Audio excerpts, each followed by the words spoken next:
On May 6, 2014, a neighbor walked up to the front door of a quiet lakeside mansion in one of Georgia's most exclusive gated communities. He knocked. No answer. He tried again. Nothing. Something felt wrong. He could not explain it. Just a feeling. He called the police. When officers entered the home of 88-year-old Russell Dermond and his 87-year-old wife Shirley, they found Russell in the garage. His body was there, but his head was not. Somewhere inside one of the most secure, most surveilled, most expensive communities in the state of Georgia, someone had entered this home, murdered an 88-year-old man, removed his head, and vanished. Without a single witness, without a single alarm being triggered, without leaving a single piece of evidence behind. And Shirley Dermond was nowhere to be found. If you are new to Case Sealed, subscribe right now and turn on notifications. We cover the cases that do not let you sleep. This is one of them. Now let's get into what really happened. Russell and Shirley Dermond were not just wealthy. They were pillars of their community. They had lived a long, full life together, married for decades, respected by everyone who knew them, loved by their neighbors in the Great Waters development on Lake Oconee in Putnam County, Georgia. Great Waters is not just a neighborhood. It is a fortress, gated entrances, security patrols, surveillance cameras at every access point. The kind of place people move to specifically because they believe nothing bad can happen there. Russell and Shirley Dermond believed that too. They were wrong. When investigators began piecing together the timeline, they quickly realized how deeply disturbing this case truly was. Russell's decapitated body was found in the garage. His head was never recovered. Not then. Not ever.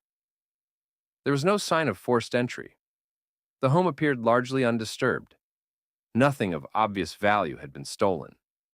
There was no clear motive that investigators could point to. No financial dispute, no known enemies, no history of threats or danger.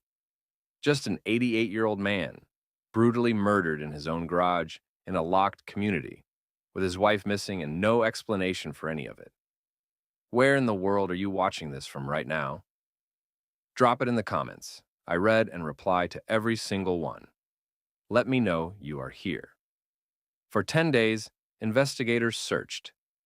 Divers went into Lake Oconee. Search teams combed the surrounding areas. Tips came in from across the country. The case made national news.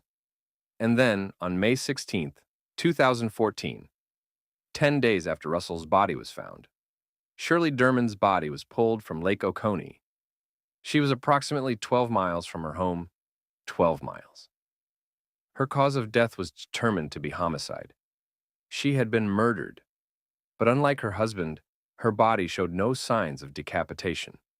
The manner in which she died, and how she ended up 12 miles away in that lake, raised more questions than it answered. Because here's what investigators could not explain. To get Shirley's body into that part of the lake, someone would have needed a boat. And to bring a boat into Great Waters, you had to pass through a security checkpoint. Every vehicle entering and leaving that community was logged. Every boat launch was monitored. And yet, nothing. No record, no trace, no lead. How does someone enter a gated community, murder two elderly people, remove a man's head, transport a body 12 miles across a lake by boat, pass through multiple security checkpoints, and leave absolutely no evidence behind? That question has never been answered. I need to know what you are thinking right now. Drop your theory in the comments. Who do you think did this? And how? I genuinely read every single comment and I will reply to yours. This case needs more eyes on it. Investigators looked at everyone. Family members were interviewed. Neighbors were questioned. Business associates from Russell's past were looked into. The Dermonds had lived a long life. There was no shortage of people to speak to. But no suspect was ever publicly named. No arrest was ever made. No charges were ever filed. One of the most chilling details of the entire investigation is this. Detectives believe the killer almost certainly knew the Dermonds. The lack of forced entry, the targeted nature of the attack, the apparent comfort with which someone moved through that secured community, it all pointed to someone familiar, someone trusted, someone who had been inside those gates before, someone who may have sat across from Russell and Shirley at a dinner table. The head of Russell Dermond was never found. Investigators searched the lake, the surrounding land, the woods nearby. Nothing. Wherever it went, it was either hidden with extraordinary care or disposed of in a way that has never been discovered. Why take it? That question haunted investigators for years. Was it a trophy? Was it done to delay identification? Was it meant to send a message to someone? Nobody has ever been able to say with certainty. The Putnam County Sheriff's Office has never closed the case. It remains one of the most disturbing and baffling unsolved murders in Georgia history.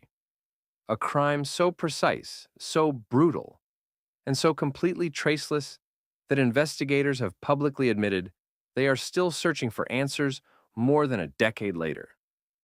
Think about what the people of Great Waters have lived with since that day. They moved to that community because they believed the gates, the cameras, the security patrols meant they were safe.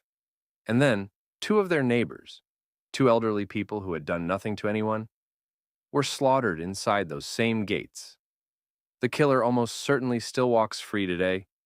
He or she has never been identified, never been charged, never faced a single consequence for what was done to Russell and Shirley Dermond. And somewhere out there, someone knows. Someone knows how they got in. Someone knows what the motive was. Someone knows where Russell Dermond's head is. Someone has carried that knowledge for over a decade and chosen every single day to stay silent. That person is still out there. So I need to hear your theory. Who walks into a gated mansion, murders two elderly people with that level of precision and brutality, and disappears without a trace? Was this personal? Was this professional? Was this someone from inside that community? And why, of everything they could have taken, did they take his head? Leave your theory in the comments right now. Tell me what you think happened and who you think did this. Share this video. Because the more people who know about Russell and Shirley Dermond, the more pressure stays on this case. Subscribe to Case Sealed if you are not already. We drop new cases regularly and open a file the world tried to close. I will see you in the next one.